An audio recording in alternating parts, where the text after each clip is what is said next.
अनिकेत चटर्जी पिछले 6 महीने से कोलकाता के उत्तरी इलाके में बने एक पुराने मकान की दूसरी मंजिल पर किराए पर रह रहा था।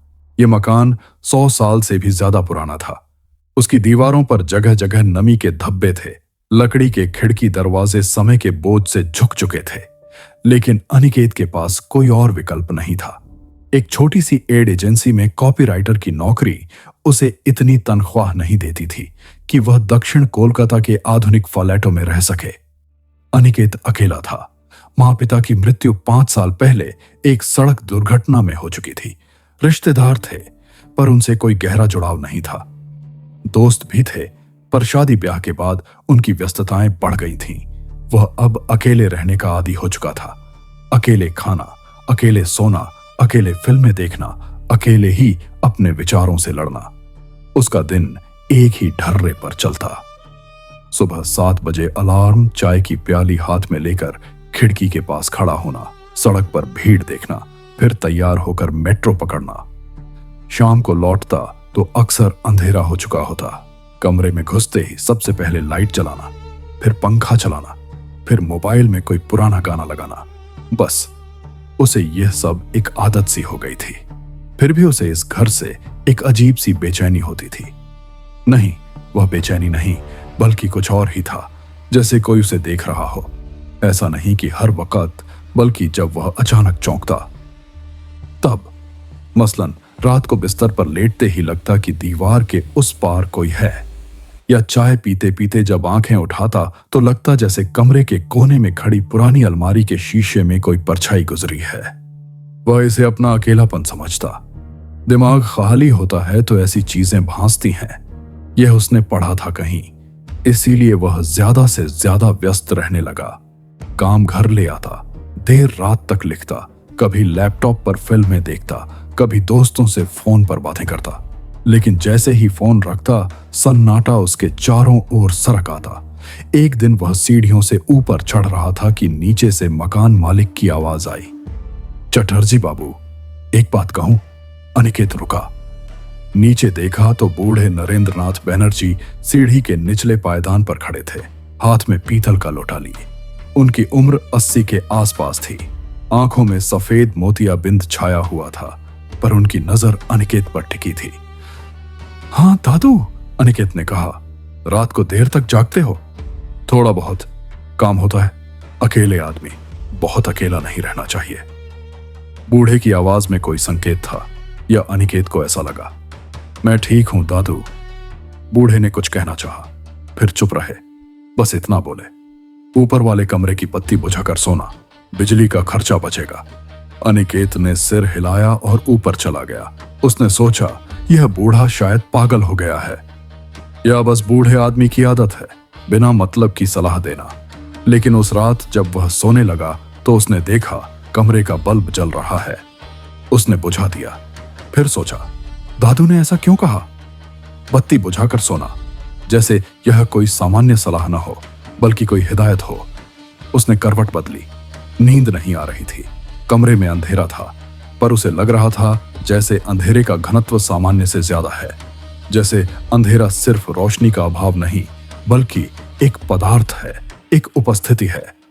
अनिकेत ने आंखें बंद कर लीं और सोचा, कल से मोबाइल पर ऑडियो बुक लगाकर सोऊंगा। आवाज होगी तो अच्छा लगेगा। उसे नहीं पता था कि आने वाले दिनों में आवाजें ही उसकी सबसे बड़ी साथी बनेंगी, और सबसे बड़ा डर भी। पहली घटना बुधवार की रात हुई। अनिकेत ऑफिस से लौटा तो थका हुआ था। उसने बैग एक ओर रखा, जूते उतारे और बाथरूम की ओर बढ़ा। हाथ में मोबाइल था, ईयरफोन लगा था। वह किसी पॉडकास्ट पर क्राइम स्टोरी सुन रहा था।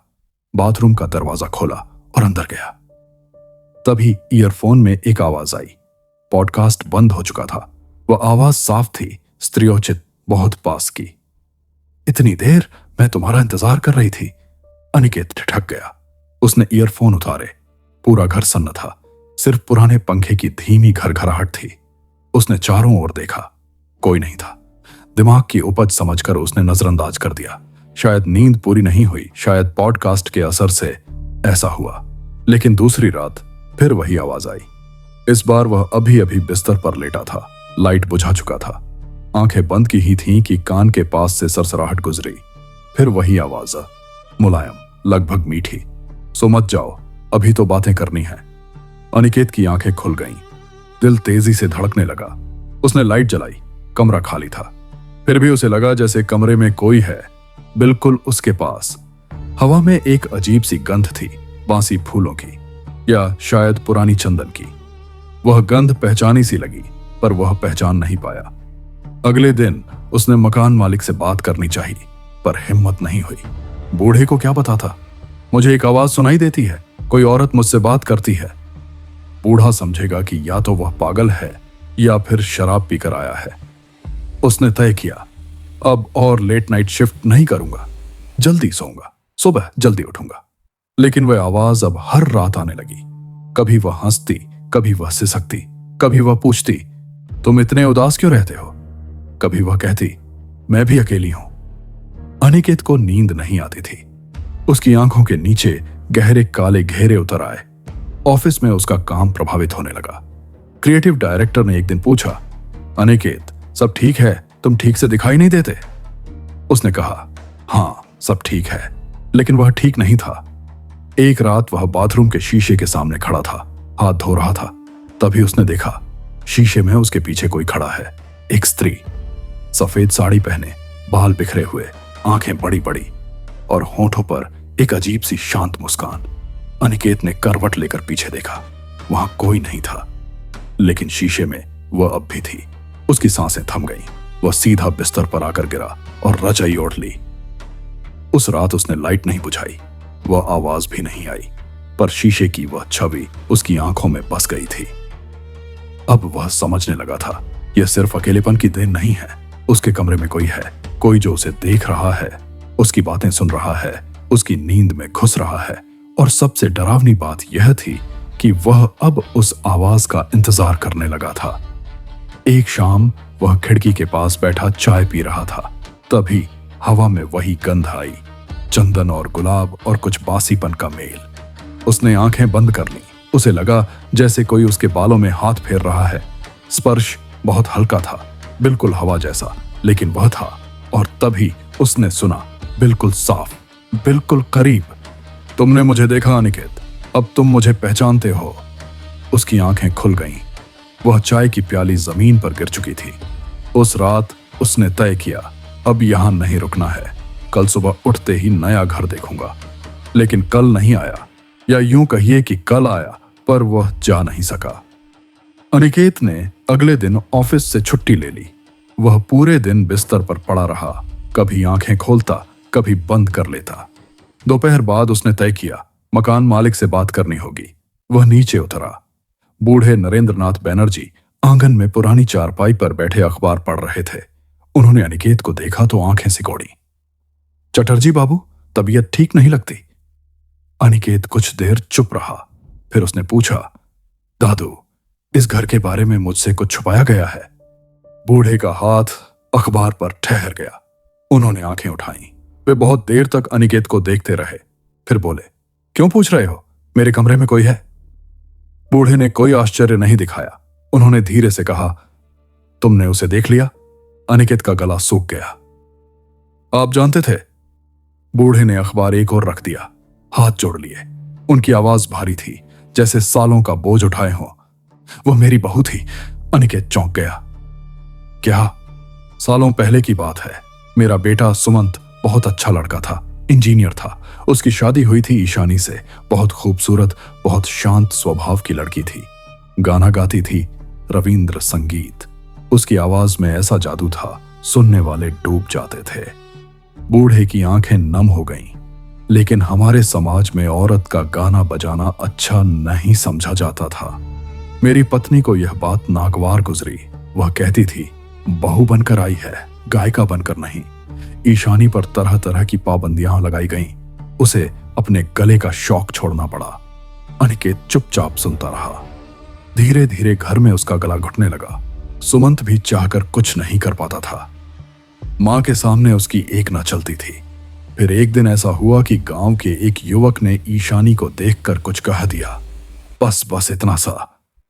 ईशानी ने उसकी ओर देखा तक नहीं था। पर मेरी पत्नी को शक हो गया। उसने पूरे गांव में यह बात फैला दी कि ईशानी के चरित्र पर आंच है। बूढ़े का गला रूंध गया। ईशानी बेचारी रो रो कर पागल हो गई। उसने सौगंध खाकर कहा, मैं निर्दोष हूं, किसी ने नहीं सुनी। सुमंत ने भी मां के डर से चुप रहना ही ठीक समझा।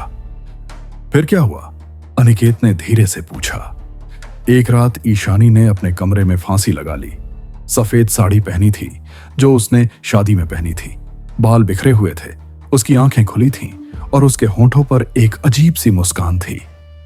अनिकेत के रोंगटे खड़े हो गए।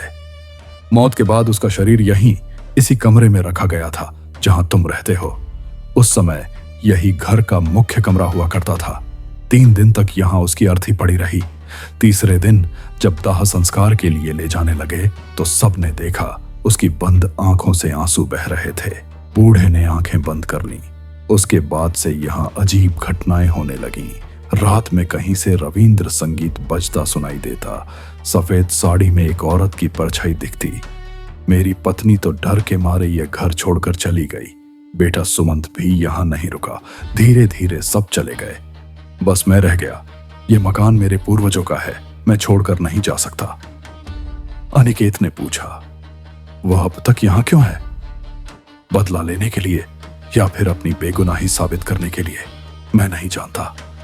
बूढ़े ने उदास आंखों से अनिकेत की ओर देखा। लेकिन इतना जानता हूं, उसने आज तक किसी को नुकसान नहीं पहुंचाया। वह सिर्फ अपनी आवाज सुनाना चाहती है। शायद तुम उसे सुन रहे हो, शायद इसलिए वह तुम्हारे पास आई है। अनिकेत की आंखों के सामने अंधेरा छा गया। वह ईशानी, वह स्त्री जिसने अपने जीवन में सिर्फ गाना चाहा, प्यार चाहा, सम्मान चाहा और बदले में उसे सिर्फ इल्जाम मिले, तिरस्कार मिला और अंततः एक मौत जिसमें उसकी बेगुनाही भी उसके साथ जल गई। उस रात अनिकेत कमरे में लौटा तो उसे लगा अब यह कमरा पहले जैसा नहीं रहा। अब यह सिर्फ 4 दीवारें नहीं बल्कि एक कब्र है। एक औरत की यादों से भरी कब्र जो अभी तक दफन नहीं हो पाई। वह बिस्तर पर बैठा रहा। आधी रात के करीब हवा में फिर वही गंध आई, चंदन, गुलाब और बासीपन। उसने आंखें बंद कर लीं और इस बार उसने आवाज का इंतजार नहीं किया। उसने खुद ही कहा, ईशानी। कमरे में सन्नाटा था। फिर एक सरसराहट हुई और फिर वह आवाज आई, इस बार बहुत पास, बहुत नरम, बहुत दर्द भरी। तुमने मेरा नाम लिया। अनिकेत ने आंखें खोली। वह उसके सामने खड़ी थी। सफेद साड़ी, बिखरे बाल, बड़ी बड़ी आंखें, वही मुस्कान। पर अब उस मुस्कान में डर नहीं था, सिर्फ एक अपार उदासी थी। सालों बाद किसी ने मेरा नाम लिया, उसने कहा। सालों बाद किसी ने मुझे देखा। अनिकेत की आंखों से आंसू बह निकले।